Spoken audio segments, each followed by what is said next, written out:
정연아, 괜찮아? 주스 좀 줄까? 그때처럼 말이야. 아, 미안해. 실수했네. 주변 사람들이 모두 이쪽을 바라봤어요. 정연의 밝은색 원피스가 오렌지색으로 물들었습니다. 고등학교 시절 효진과 소연은 정연에게 우유를 일부러 쏟곤 했어요. 그리고 정연더러 자신들의 신발을 닦으라고 시켰죠. 여긴 너 같은 애가 함부로 올 곳이 아니야. 알겠지? 정연은 고개를 숙인 채 아무 말도 하지 못했어요. 그저 빨리 이 자리를 벗어나고 싶었습니다.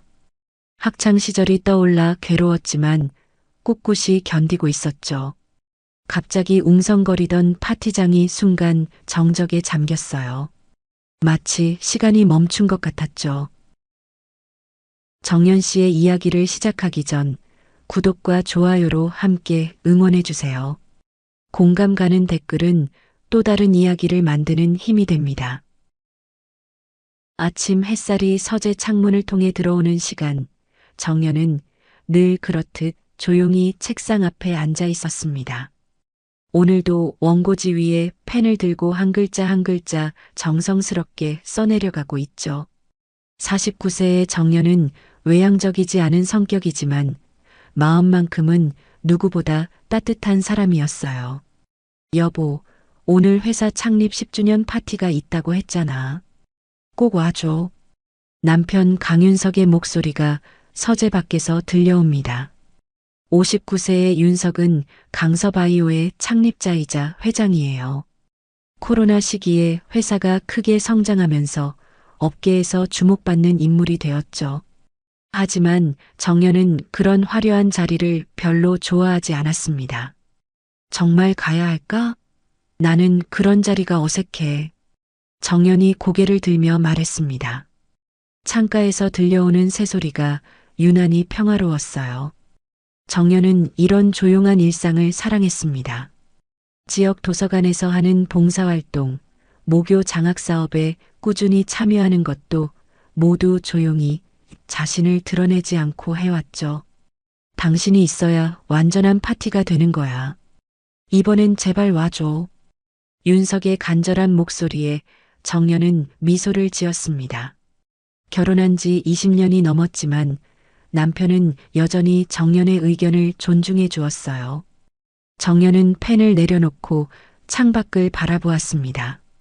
사실 정연에게는 아무도 모르는 비밀이 하나 있었어요. 바로 정서연이라는 필명으로 활동하는 베스트셀러 작가라는 것이었죠. 지금까지 발표한 소설들이 모두 많은 사랑을 받았지만 정연은 철저히 익명을 유지하며 활동해 왔습니다. 그럼 잠깐만 얼굴 비치고 올게. 정연이 고개를 끄덕이며 말했습니다. 윤석의 얼굴이 환하게 밝아졌어요. 정연은 다시 원고지를 바라보며 생각에 잠겼습니다. 오늘 써내려가고 있는 이야기는 과거의 상처를 극복하고 성장하는 한 여성의 이야기였어요. 당신이 쓰는 그 소설 언제 완성되는 거야? 윤석이 정연의 어깨 너머로 원고지를 들여다보며 물었습니다. 정연은 살짝 놀라며 원고지를 덮었어요. 아직 좀 더 써야 할 것 같아. 완성되면 보여줄게. 정연이 수줍게 대답했습니다. 오후가 되자 정연은 단정한 밝은색 원피스를 입고 거울 앞에 섰습니다. 화장도 진하지 않게 액세서리도 간단하게 했어요. 정연은 늘 그렇듯 자신을 드러내지 않는 것을 좋아했습니다. 정말 아름다워. 윤석이 정연의 어깨에 손을 올리며 말했습니다. 정연은 부끄러워하며 고개를 숙였어요. 20년이 넘은 부부지만 여전히 서로를 아끼는 마음이 가득했죠. 강서바이오 본사 건물은 화려하게 장식되어 있었습니다. 많은 임직원들과 협력업체 관계자들이 모여 있었어요. 정연은 윤석의 뒤에 따라가며 조용히 행사장에 들어섰습니다. 회장님, 축하드립니다. 정말 대단하세요. 사람들의 축하 인사가 쏟아졌지만 정연은 조용히 한쪽 구석에서 상황을 지켜보고 있었어요. 정연에게는 이런 화려한 자리보다 집에서 책을 읽거나 글을 쓰는 시간이 더 소중했습니다. 그때 정연의 눈에 익숙한 얼굴 두 개가 들어왔어요. 고등학교 시절 같은 반이었던 윤효진과 장소연이었습니다. 세월이 흘렀지만 그들의 얼굴은 단번에 알아볼 수 있어요. 정연의 마음이 순간 무거워졌어요. 그 시절의 기억들이 물밀듯이 떠올랐죠. 정연의 심장이 빠르게 뛰기 시작했습니다. 30년도 넘은 옛 기억들이 한순간에 되살아났어요. 고등학교 시절 윤효진과 장소연은 정연에게 있어서 가장 아픈 기억이었거든요. 그때 정연은 가난한 집안 출신이었습니다. 아버지는 공장에서 일하셨고 어머니는 남의 집 청소를 하며 생계를 이어가셨죠. 정연은 늘 낡은 교복을 입고 다녔고 점심시간에는 도시락 대신 빵 한 개로 때우곤 했어요. 하지만 정연에게는 남다른 재능이 있었습니다. 바로 글쓰기였죠. 정연이 쓴 글은 늘 선생님들의 칭찬을 받았고 교내 100일장에서는 항상 1등을 차지했어요. 그것이 바로 효진과 소연의 질투를 샀던 것이었습니다. 어머, 이게 누구야? 정연아, 오랜만이야. 윤효진이 정연에게 다가왔습니다. 화려한 옷을 입고 값비싼 액세서리로 치장한 모습이었어요. 장소연도 뒤따라왔죠. 두 사람 모두 예전보다 훨씬 세련된 모습이었습니다. 정연아, 너 여기 뭐하러 온 거야? 장소연이 정연을 위아래로 훑어보며 말했습니다. 정연의 단정한 밝은색 원피스가 갑자기 초라해 보였어요. 정연은 아무 말도 하지 못하고 서 있었습니다. 설마 청소하러 온 건 아니지? 효진이 웃으며 말했습니다. 주변 사람들이 하나둘 이쪽을 바라보기 시작했어요. 정연은 고개를 숙였습니다. 학창 시절의 그 무력감이 다시 몰려왔죠. 아니면 음식 나르는 일이라도 하는 거야?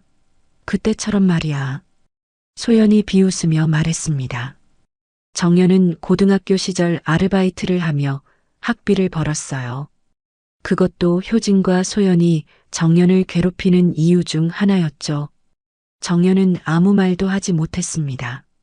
30년이 지났지만 그 시절의 상처는 여전히 아물지 않았어요. 정연은 그저 조용히 그 자리에 서 있을 뿐이었습니다. 그런데 정연아, 너 결혼은 했어? 효진이 정연의 손가락을 보며 물었습니다. 정연의 손에는 소박한 결혼 반지가 끼워져 있었어요. 효진과 소연의 손가락에는 큰 다이아몬드 반지가 반짝이고 있었죠. 우리 남편들 소개할까? 내 남편은 강서바이오 연구소 부장이야. 소연이 남편은 협력업체 영업부장이고 효진이 자랑스럽게 말했습니다.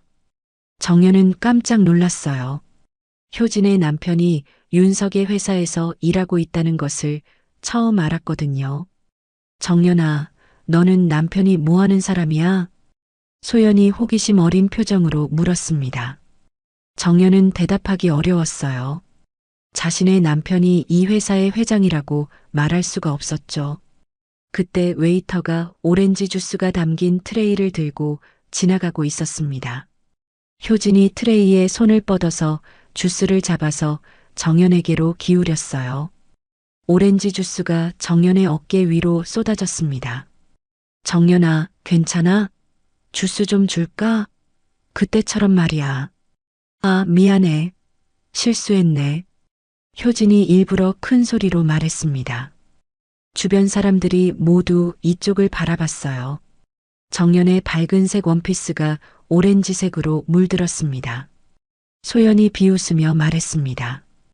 고등학교 시절 효진과 소연은 정연에게 우유를 일부러 쏟곤 했어요. 그리고 정연더러 자신들의 신발을 닦으라고 시켰죠. 많은 사람들이 쳐다보기 시작했습니다. 정연은 아무 말도 하지 못하고 조용히 손수건을 꺼내 옷을 닦았어요. 30년 전과 똑같은 상황이었습니다. 정연아, 너 정말 변한 게 없구나. 그때처럼 아무 말도 안 하네. 효진이 정연의 어깨를 툭툭 치며 말했습니다. 정연은 학창 시절의 그 무력감과 굴욕감이 다시 몰려오는 것을 느꼈어요. 여긴 너 같은 애가 함부로 올 곳이 아니야. 알겠지? 소연이 정연의 귀에 속삭였습니다. 정연은 고개를 숙인 채 아무 말도 하지 못했어요. 그저 빨리 이 자리를 벗어나고 싶었습니다. 정연은 묵묵히 옷을 닦으며 참아내고 있었습니다. 학창 시절이 떠올라 괴로웠지만 꿋꿋이 견디고 있었죠. 정연은 언제나 그렇게 조용히 모든 것을 견뎌왔거든요.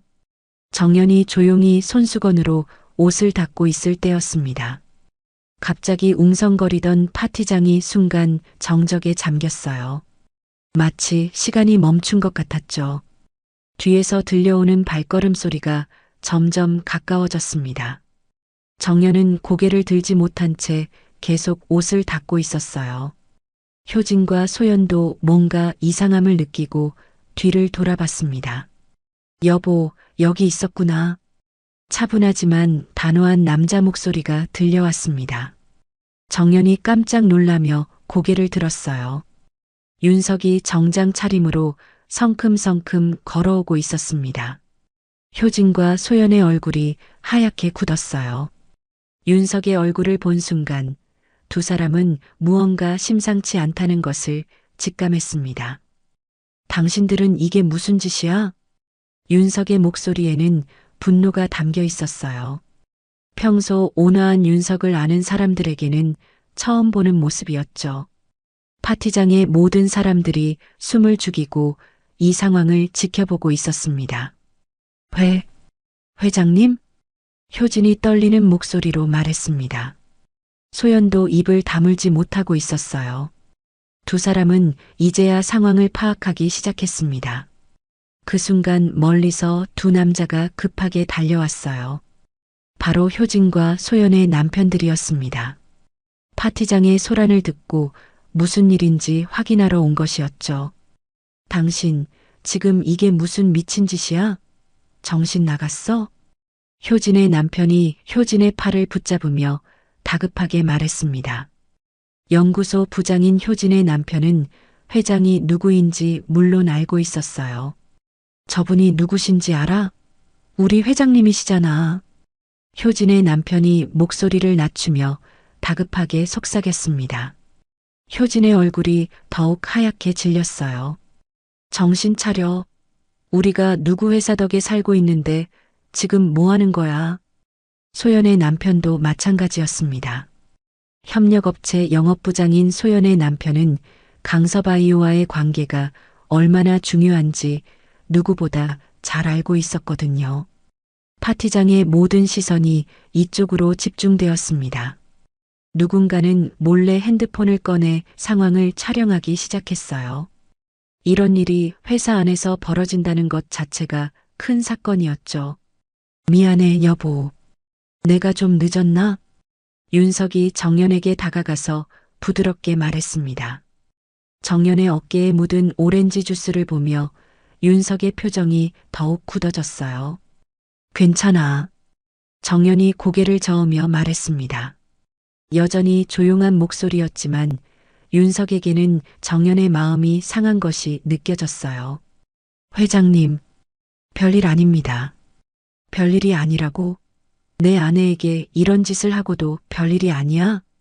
윤석의 목소리가 점점 커졌습니다. 파티장의 모든 사람들이 완전히 조용해졌어요. 회장이 화를 내는 모습을 보는 것은 처음이었거든요. 효진과 소연은 이제야 자신들이 얼마나 큰 실수를 했는지 깨달았습니다. 정연이 바로 강서바이오 회장의 부인이었던 것이죠. 회장님, 저희가 몰랐습니다. 효진이 떨리는 목소리로 말했습니다. 하지만 윤석의 표정은 전혀 누그러지지 않았어요. 몰랐다고? 남을 모욕하고 괴롭히는 것이 몰라서 하는 일인가? 윤석의 말에 효진과 소연은 아무 말도 할 수 없었습니다. 두 사람의 남편들도 얼굴이 창백해져 있었어요. 파티장의 분위기가 완전히 바뀌었습니다. 즐거워야 할 창립 기념 파티가 순식간에 긴장감이 도는 현장이 되었죠. 당신들 남편들과는 따로 이야기해야겠군. 윤석이 차갑게 말했습니다. 효진과 소연의 남편들은 땀을 흘리며 고개를 숙였어요. 정연은 여전히 조용히 서 있었습니다. 30년 전에 그 무력한 소녀가 아니었지만 여전히 조용히 모든 것을 받아들이고 있었어요. 자, 이제 파티를 계속하죠. 윤석이 파티장의 사람들을 향해 말했습니다. 하지만 아무도 쉽게 분위기를 바꿀 수 없었어요. 모든 사람들이 방금 벌어진 일에 충격을 받고 있었거든요. 정연은 윤석의 팔짱을 끼고 조용히 파티장을 나섰습니다. 뒤에서 효진과 소연의 흐느끼는 소리가 들려왔지만 정연은 뒤돌아보지 않았어요. 파티가 끝나고 며칠이 지났습니다. 정연은 집에서 평소처럼 조용히 글을 쓰고 있었어요. 하지만 마음 한구석이 여전히 무거웠죠. 그날의 일이 자꾸 떠올랐거든요. 여보, 괜찮아? 윤석이 서재로 들어와 정연의 어깨에 손을 올렸습니다. 정연은 고개를 끄덕이며 미소를 지었어요. 응, 괜찮아. 진짜 별일 아니었어.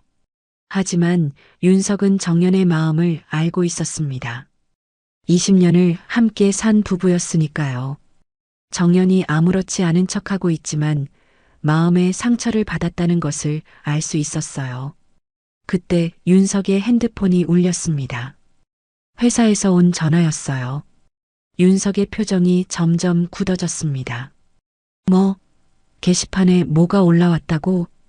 윤석이 급하게 말했습니다. 정연도 걱정스러운 표정으로 윤석을 바라봤어요. 회사 익명 게시판에 폭탄 같은 글이 올라온 것이었습니다. 제목은 이랬어요. 납품 비리와 내부 리베이트, 연구소 부장과 Y전자 부장 회사는 알고 있습니까? 글 내용은 더욱 구체적이었습니다. 연구소에서 실험용 장비를 구매할 때 의도적으로 가격을 부풀려서 발주하고 그 차액을 개인적으로 받아 챙겼다는 내용이었어요. 그리고 협력업체에서도 매월 일정 금액을 개인적으로 받고 있다는 내용까지 있었죠. 윤석은 즉시 회사로 향했습니다. 사내 감사팀이 긴급히 소집되었어요. 이런 일은 회사의 신뢰도에 큰 타격을 줄 수 있는 심각한 문제였거든요. 즉시 조사에 착수하도록 윤석이 감사팀장에게 지시했습니다. 감사팀은 연구소 부장의 업무를 샅샅이 뒤지기 시작했어요. 조사 결과는 충격적이었습니다. 익명 게시판에 올라온 내용이 모두 사실이었거든요. 효진의 남편인 연구소 부장은 지난 2년간 장비 구매 과정에서 상당한 금액을 빼돌렸어요. 협력업체인 Y전자에서도 마찬가지였습니다. 소연의 남편은 강서바이오와의 거래에서 매월 일정 금액을 개인 통장으로 받아왔어요. 납품 가격을 높게 책정하고 그 차액을 나눠 가진 것이었죠. 정연은 집에서 이 모든 상황을 지켜보고 있었습니다. 윤석이 회사에서 돌아와 무거운 표정으로 말했어요.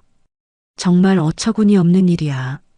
파티에서 당신을 그렇게 대하더니 남편들은 이런 일을 하고 있었다니. 정연은 아무 말 없이 윤석의 어깨에 기댔습니다. 복잡한 마음이었어요. 효진과 소연에게 상처를 받았지만 그래도 옛 동창이었는데 이런 일이 벌어지다니. 그 사람들 예전이나 지금이나 똑같네. 그치만 이젠 난 예전의 내가 아니야. 정연이 조용히 말했습니다. 윤석은 정연의 말에서 무언가 달라진 것을 느꼈어요. 예전처럼 그냥 당하고만 있는 정연이 아니었죠. 다음 날 회사 게시판에는 더 많은 글들이 올라왔습니다. 다른 직원들도 연구소 부장의 부정행위에 대해 알고 있었던 것들을 하나둘 제보하기 시작한 것이었어요. 부장님이 늘 비싼 차를 타고 다니더라고요. 급여에 비해 생활 수준이 너무 높다고 생각했어요. 장비 구매할 때마다 이상하다고 생각했는데 직원들의 제보가 쏟아졌습니다. 평소에도 의심스러워했던 사람들이 많았던 것이죠. 윤석은 더 이상 참을 수 없었습니다. 회사의 신뢰도가 바닥에 떨어질 수도 있는 상황이었어요. 강서바이오는 코로나 시기에 급성장하면서 많은 관심을 받고 있는 회사였거든요. 즉시 해임 처리하지. 그리고 Y전자와의 모든 거래도 중단한다. 윤석의 결정은 단호했습니다. 아무리 오랜 거래처라도 이런 부정행위를 한 회사와는 함께 일할 수 없었어요. 효진과 소연은 이 소식을 듣고 절망했습니다. 남편들이 직장을 잃게 된 것이었거든요. 특히 소연의 남편은 강서바이오가 주요 거래처였기 때문에 회사 자체가 큰 타격을 받을 상황이었어요. 정연은 이 모든 일들을 조용히 지켜봤습니다. 30년 전 학창시절의 기억이 자꾸 떠올랐어요. 그때도 효진과 소연은 부정직한 방법을 썼었죠.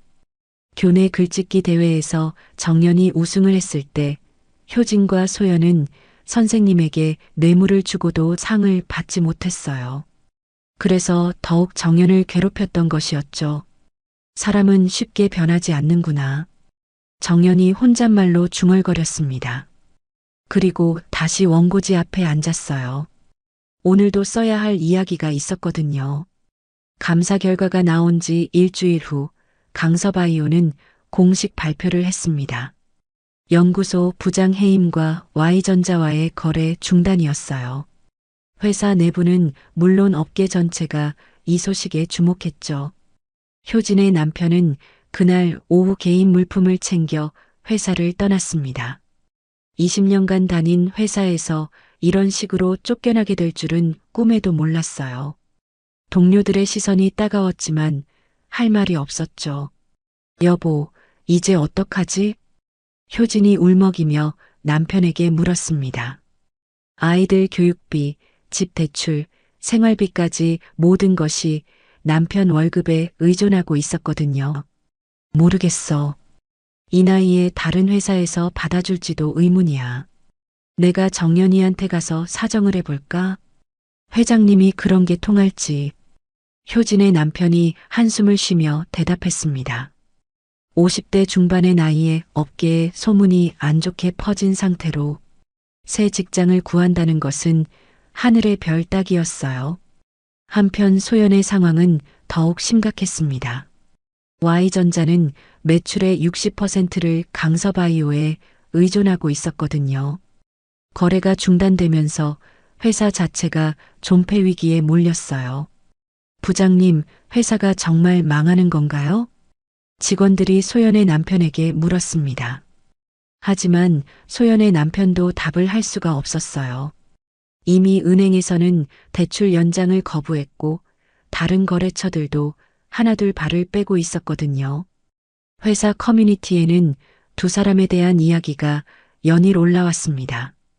그 청소부 운운했던 사람이 회장님 부인이래요. 정말 어처구니 없네요. 자기 남편이 비리 저지르면서 남의 부인을 조롱하다니. 창립 파티 영상 봤는데 정말 뻔뻔하더라고요. 직원들의 비난이 쏟아졌습니다. 파티에서 벌어진 일이 이미 회사 전체에 알려진 상태였어요. 누군가 촬영한 영상이 사내 메신저로 퍼진 것이었죠. 효진과 소연은 더 이상 견딜 수가 없었습니다. 동네 사람들도 이 일을 알게 되었거든요. 아이들 학교에서도 수군거리는 소리가 들렸어요. 엄마, 아빠가 나쁜 일을 한 거 맞아? 효진의 딸이 울먹이며 물었습니다. 학교에서 친구들이 놀렸다는 것이었어요. 효진은 아이에게 뭐라고 설명해야 할지 막막했습니다. 소연도 마찬가지였어요. 남편 회사가 망하게 생겼다는 소문이 퍼지면서 동네에서 만나는 사람들의 시선이 달라졌거든요. 정연이한테 사과라도 해야 하는 거 아닐까?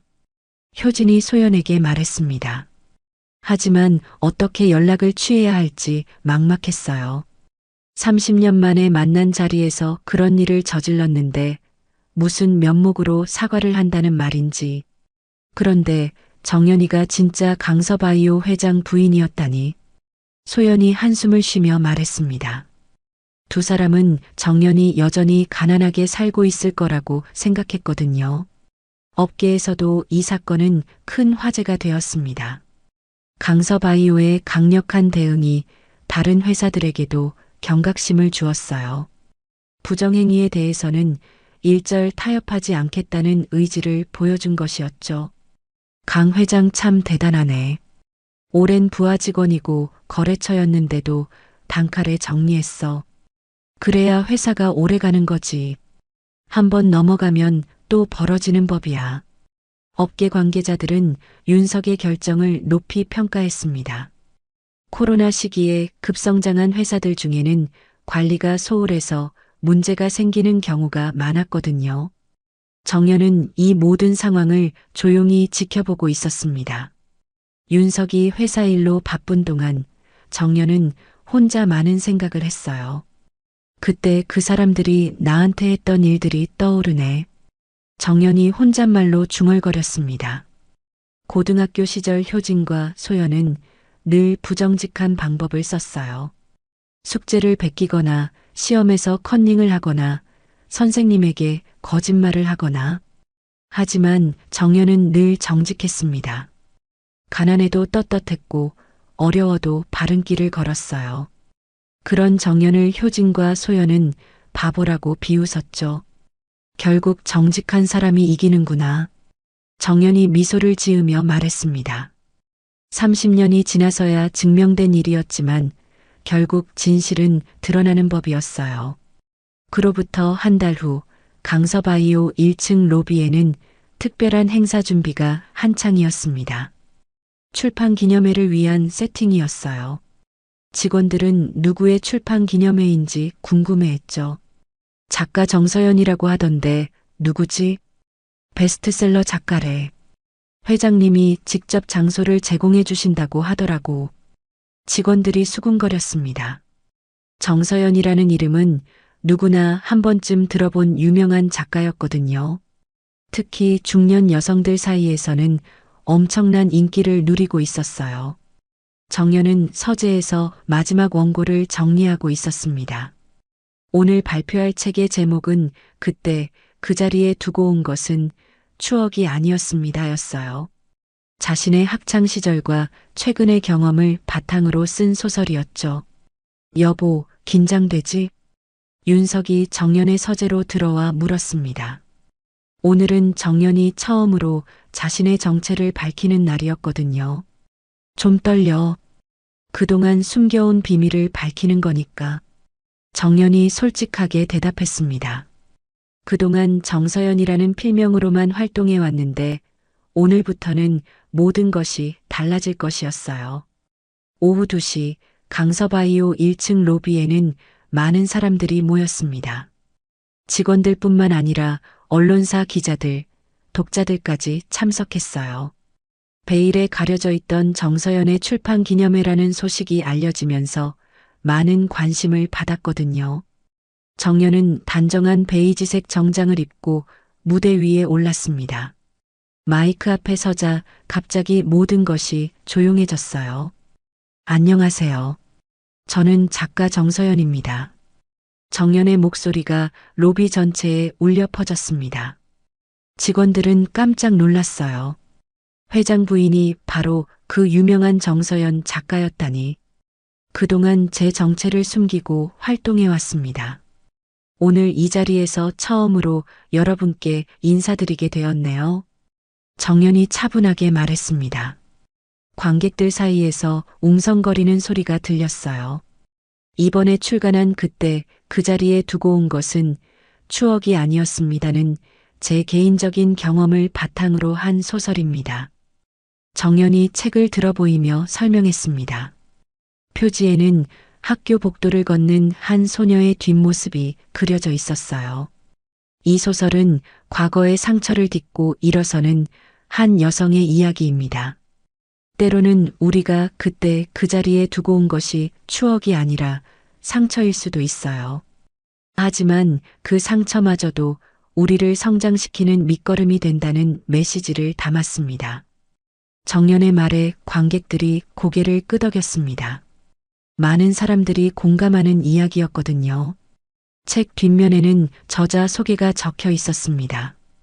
작가 정서연, 본명 강정연, 강서바이오 회장 강윤석의 아내이며 서울여고 출신. 이번 출간 수익금 전액을 모교 학생들을 위한 장학금으로 기부할 예정. 기자들이 연신 사진을 찍었습니다. 베스트셀러 작가의 정체가 밝혀진 것도 놀라운데 수익금 전액을 기부한다는 소식까지 더해져 더욱 화제가 되었어요. 왜 지금까지 정체를 숨기셨나요? 한 기자가 질문했습니다. 정연은 잠시 생각하더니 조용히 대답했어요. 저는 원래 조용한 사람이에요. 화려한 것보다는 묵묵히 제 할 일을 하는 것을 좋아하죠. 하지만 이제는 제 목소리를 내야 할 때가 온 것 같아서 용기를 냈습니다. 관객들 사이에서 박수가 터져 나왔습니다. 정연의 솔직한 모습에 감동한 것이었어요. 행사가 끝난 후 직원들은 회사 게시판에 감상을 올리기 시작했습니다.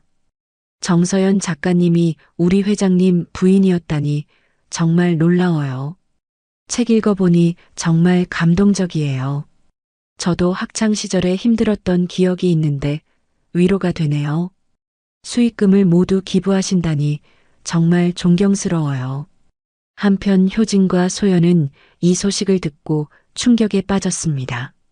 정연이 베스트셀러 작가였다는 것도 놀라웠지만 자신들의 이야기가 소설에 담겨 있을 수도 있다는 생각에 두려웠어요. 정연이가 정서연이었다니. 효진이 떨리는 목소리로 말했습니다. 정서연의 소설은 효진도 읽어본 적이 있었거든요. 그때는 누가 쓴 건지도 모르고 읽었는데 우리가 얼마나 바보였는지 이제 알겠어. 소연이 한숨을 쉬며 말했습니다. 정연을 무시했던 자신들이 얼마나 어리석었는지 깨달았어요. 서점가에서는 정서연의 신간이 화제가 되었습니다. 작가의 정체가 밝혀지면서 더욱 관심이 높아진 것이었어요. 이 책 정말 좋다던데? 작가가 직접 경험한 이야기래. 더 리얼하고 감동적이야. 독자들의 반응도 뜨거웠습니다. 특히 학창시절 괴롭힘을 당했던 경험이 있는 사람들에게는 큰 위로가 되었어요. 정연은 그날 저녁 윤석과 함께 조용한 저녁을 먹었습니다. 오늘 정말 자랑스러웠어. 윤석이 정연의 손을 잡으며 말했습니다. 이제 진짜 시작인 것 같아. 더 이상 숨지 않고 당당하게 살아갈 거야. 정연이 미소를 지으며 대답했습니다. 30년 동안 감춰왔던 재능을 드러낸 것만으로도 벅찬 하루였어요. 정서연의 출판 기념회가 끝나고 일주일이 지났습니다. 그때 그 자리에 두고 온 것은 추억이 아니었습니다는 베스트셀러 1위에 올랐어요. 온라인 서점 리뷰란에는 감동적인 후기들이 계속 올라오고 있었죠. 정서연 작가님, 당신 책을 읽고 울었습니다. 정말 감동이에요. 저도 학창 시절에 왕따를 당해서 힘들었는데 이 책을 읽고 용기를 얻었어요. 과거의 상처를 이렇게 아름답게 승화시킬 수 있다니 존경합니다. 독자들의 반응은 뜨거웠습니다. 특히 학창 시절 괴롭힘을 당했던 경험이 있는 사람들에게는 큰 위로와 희망의 메시지가 되었어요. 강서바이오 직원들도 마찬가지였습니다. 회사 게시판에는 연일 정서연 작가에 대한 글들이 올라왔어요. 회장님 부인이 이렇게 대단한 분이었다니. 창립 파티에서 그런 일이 있었다는 걸 이제야 알겠네요. 정말 조용하지만 강인한 분이시네요. 직원들은 정연을 새로운 시각으로 바라보기 시작했습니다. 그저 회장 부인이 아니라 한 명의 훌륭한 작가로 인정받게 된 것이었어요. 한편 효진과 소연은 점점 견디기 힘든 상황에 처해 있었습니다. 효진의 남편은 아직도 새 직장을 구하지 못했고 소연의 남편 회사는 결국 문을 닫게 되었거든요. 정연이한테 사과해야 할 것 같아. 효진이 소연에게 말했습니다. 하지만 어떻게 연락을 취해야 할지 막막했어요. 그런데 우리가 무슨 면목으로 사과를 한다는 거야? 소연이 한숨을 쉬며 대답했습니다. 30년 만에 만난 자리에서 그런 일을 저질렀는데 사과한다고 용서받을 수 있을지 의문이었어요. 그러던 어느 날 효진과 소연은 용기를 내어 강서바이오를 찾아갔습니다. 1층 로비에서 정연을 기다렸어요. 마침 정연이 봉사활동을 마치고 돌아오는 길이었죠. 정연아. 효진이 떨리는 목소리로 불렀습니다. 정연은 깜짝 놀라며 두 사람을 바라봤어요. 효진이, 소연이? 정연이 의외라는 표정으로 말했습니다. 두 사람의 모습은 한 달 전과 많이 달라져 있었어요. 화려했던 모습은 온데간데 없고 초라한 모습이었죠. 정연아, 아니. 작가님. 소연이 말을 더듬으며 시작했습니다. 정연을 뭐라고 불러야 할지 모르겠었거든요. 그냥 정연이라고 불러도 돼. 정연이 조용히 말했습니다. 여전히 따뜻한 목소리였어요. 정연아, 우리가 정말 잘못했어. 효진이 눈물을 흘리며 말했습니다. 그리고 갑자기 무릎을 꿇고 앉았어요. 정말 미안해. 30년 전에도 지난달에도 정말 잘못했어. 효진의 갑작스러운 행동에 로비에 있던 사람들이 모두 쳐다봤습니다. 소연도 따라서 무릎을 꿇었어요. 정연아, 우리가 얼마나 어리석었는지 이제 알겠어. 정말 미안해. 소연도 눈물을 흘리며 말했습니다. 두 사람의 진심 어린 사과였어요. 정연은 잠시 말없이 두 사람을 내려다봤습니다. 마음이 복잡했어요. 30년 동안 가슴 깊이 묻어두었던 상처가 다시 아팠지만 동시에 시원한 느낌도 들었거든요. 일어나. 정연이 조용히 말했습니다. 그리고 두 사람을 일으켜 세웠어요. 우리 카페에 가서 이야기하자. 정연이 두 사람을 근처 카페로 데려갔습니다. 로비에서 이런 이야기를 하기에는 부담스러웠거든요. 카페에 앉아서 효진과 소연은 그동안의 일들을 털어놓았습니다. 남편이 직장을 잃었어. 이 나이에 새 직장을 구하기도 어렵고 우리 회사도 문 닫았어. 빚만 남았어. 두 사람의 상황은 정말 어려웠습니다. 효진아, 소연아, 우리 학창 시절 기억나? 정연이 조용히 물었습니다. 기억나. 우리가 정말 나빴어. 효진이 고개를 숙이며 대답했습니다. 그때도 너희들은 부정직한 방법을 썼잖아. 글짓기 대회에서 뇌물을 주고도 상을 못 받았을 때 나를 더 괴롭혔지. 정연의 말에 두 사람은 아무 말도 할 수 없었어요. 모든 것이 사실이었거든요. 사람은 쉽게 변하지 않는구나 싶었어. 30년이 지나도 똑같더라. 정연이 차분하게 말했습니다. 정연아, 정말 미안해. 우리가 잘못 살았어. 소연이 다시 눈물을 흘렸습니다. 정연은 잠시 생각에 잠겼습니다. 용서하고 싶지 않은 마음도 있었지만 그것이 정연답지 않다는 것을 알고 있었어요. 효진아, 소연아, 나는 너희들을 용서할게. 정연이 조용히 말했습니다. 하지만 조건이 있어. 앞으로는 정직하게 살아. 그리고 다른 사람을 괴롭히지 마. 정연의 말에 두 사람은 고개를 끄덕였습니다. 그리고 이번 일은 남편 회사 일과는 별개의 일이고 나는 아무런 권한이 없어. 남편들의 일은 안타깝지만 내가 관여할 수는 없어. 도와줄 수 없을 것 같아. 하지만 너희들을 도울 수는 있어. 함께 고민해보자. 정연이 덧붙여 말했습니다. 고마워, 정연아. 정말 고마워. 효진과 소연이 진심으로 감사 인사를 했습니다. 정연의 관용에 더욱 죄송스러웠어요. 정연은 그날 집에 돌아와서 윤석에게 모든 일을 이야기했습니다. 용서해 준 것 잘했어. 그게 당신다워. 윤석이 정연의 어깨를 토닥이며 말했습니다. 이제 정말 모든 것이 끝난 것 같아. 정연이 편안한 표정으로 말했습니다. 30년 동안 마음에 담아두었던 무거운 짐을 내려놓은 기분이었어요. 6개월 후 봄이 다시 찾아왔습니다. 정연은 서재에서 새로운 원고를 쓰고 있었어요. 두 번째 소설 조용한 사람들의 큰 목소리였죠. 지난번 소설의 성공으로 더 많은 독자들이 정연의 다음 작품을 기다리고 있었어요. 창밖으로는 벚꽃이 흩날리고 있었습니다. 정연은 펜을 잠시 내려놓고 창밖을 바라봤어요. 마음이 참 평화로웠습니다. 여보, 오늘 모교 장학금 수여식이지? 윤석이 서재로 들어와 물었습니다. 정연은 고개를 끄덕이며 미소를 지었어요. 응. 30명의 학생들이 장학금을 받게 돼. 정연의 첫 번째 소설 수익금으로 조성된 정서연 장학재단이 본격적으로 운영되기 시작한 것이었어요. 가정 형편이 어려운 학생들을 위한 장학금이었죠.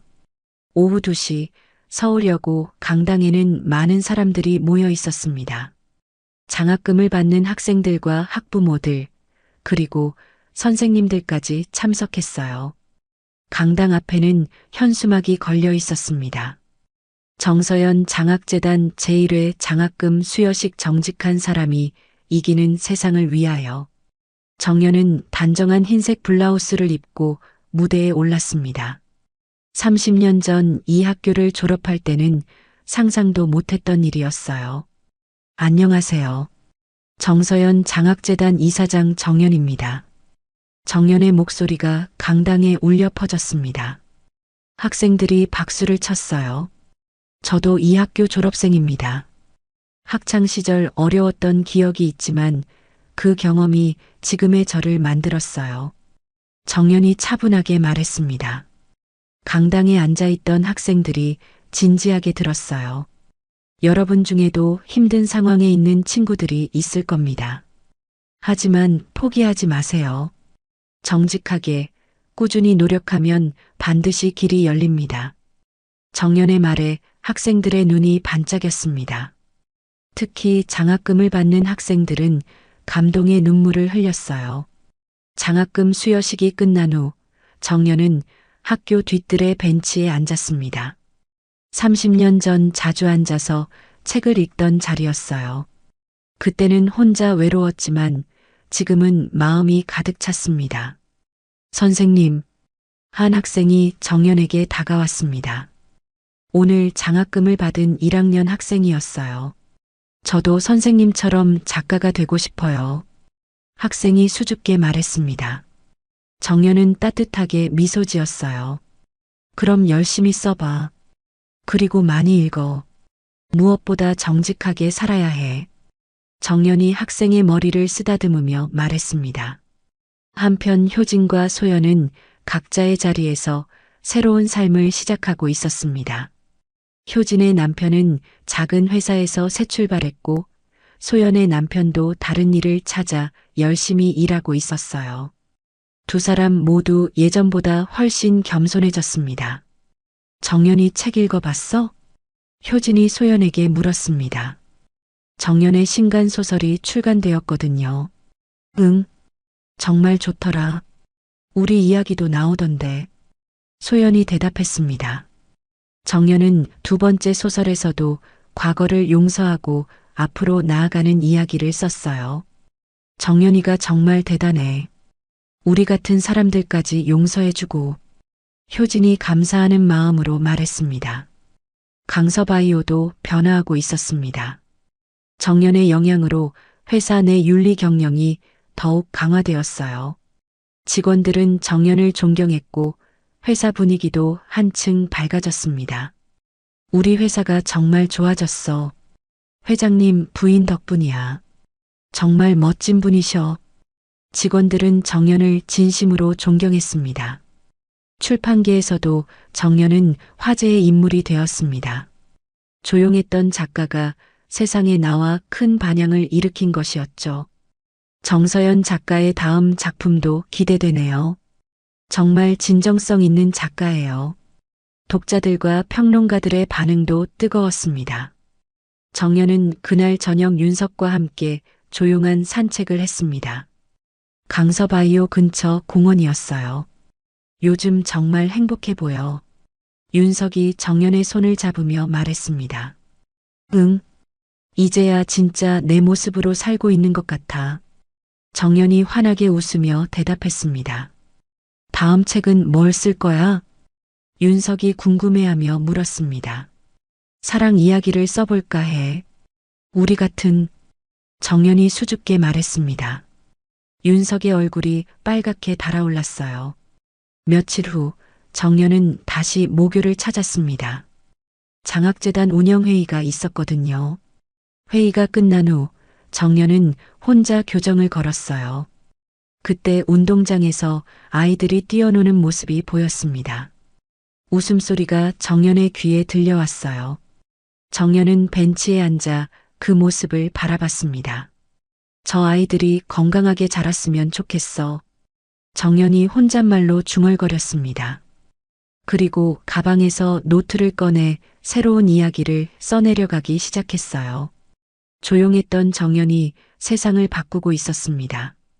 한 사람 한 사람의 마음을 움직이며 더 나은 세상을 만들어가고 있었죠. 정연의 이야기는 많은 사람들에게 희망과 용기를 주었습니다. 해가 저물어가는 교정에서 정연은 행복한 미소를 지으며 글을 쓰고 있었습니다. 조용한 사람의 큰 목소리가 세상에 울려 퍼지고 있었어요.